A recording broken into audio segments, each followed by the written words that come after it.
Hi guys, my name is Andy, and today we're going to work on the fourth passage of the first practice SAT test on the CollegeBoard website. Alright, let's begin.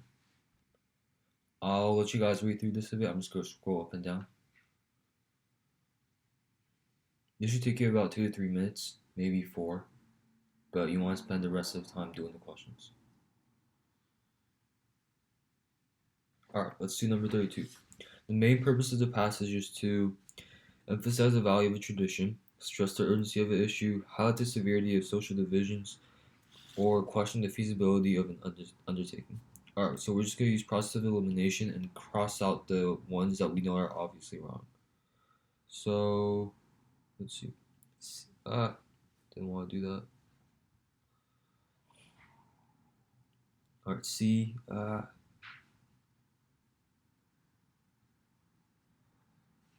C is definitely wrong. The author talks about there's less social division, so women can take that opportunity to join other workforces. And we know it's not A because it doesn't really talk about tradition, and it's also not D. Oh my god, why does that happen? It's not D because it's not talking about the feasibility of anything. So it's B because the author is stressing the urgency of women taking the opportunity to go to other workforces and join other workforces. And number 33, the central claim of the passage is that educated women face a decision about how to engage with existing institutions. Women can have positions of influence in English society only if they give up some of their traditional roles. The male monopoly on power in English society has had grave and continuing effects. Or D, the entry of educated women into positions of power traditionally held by men will transform those positions. We know that D is incorrect. The author doesn't talk about transforming anything. No transform. Um, it's not B because the author doesn't talk about giving up. There's no evidence for giving up any traditional positions. Um, it's not C because the author doesn't talk about grave and continuing effects. It's more positive. It focuses more on the future than the past. So it's A because if we take a look at lines um, 31 to 30 to 32, we see that women can take the advantage of progressiveness and like uh, engage with existing institutions. All right, for the next one, Wolf uses the word "we" throughout the passage, mainly to A, reflect a growing friendliness among a group of people. Um, nope, no evidence of friendliness. B, advance the need for candor among a group of people. There's no evidence for being open or honest. It's more like, yo, we gotta collectively take the opportunity.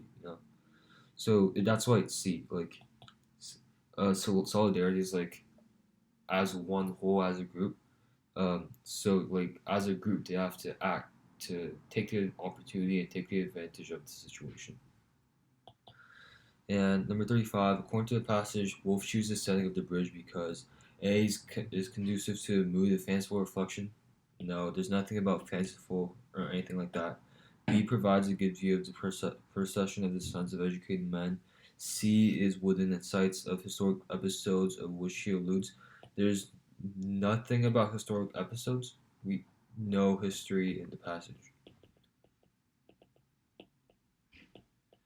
And D is symbolic to the legacy of past and present sons of educated men. No, it doesn't symbolize anything of the past. It does talk about present sons of educated men, but nothing of the past. Now, this is kind of like a trick question because if you just look at B, it doesn't seem right because like it says, oh, it provides a good view, but this is this is right because um, the author talks about like you get a good view and you see and you get a good view and you can examine and you can analyze about the current situation and what they could do. So that's why B is the answer. Number 36, Wolf indicates the procession she describes in the passage as A has more practical influence in recent years. Nope. There's nothing about being more practical or less practical. It's more like it's always been practical, you know. B has become a celebrated feature of English public life. Nope. There's nothing about celebrated features. C has includes all of the richest and most powerful men in England. No. It's just men in general, not just all the richest or powerful. And D has become less exclusionary in its membership in recent years. This is an answer in because it talks about both men and women, so that's how the membership has been more inclusionary, you know. Um, so 36 and 37 are connected, so we just gotta find evidence for that one. 12 to 17. No, that just talks about the different jobs there are, and 17 to 19. No, that just talks about the procession. And 23 to 24, it talks about for their we go ourselves, so that's like we can go ourselves too. Like that's how it changed. So that's why it's been less exclusionary. So the answer is C because D and C are connected. All right, let's do number 38. Wolf characterizes a question in lines 53-57 for we to men as both controversial and threatening, weighty and unanswerable, momentous and pressing or provocative and mysterious. All right, let's look at 53 to 57. For we have to right there. So that is talking about um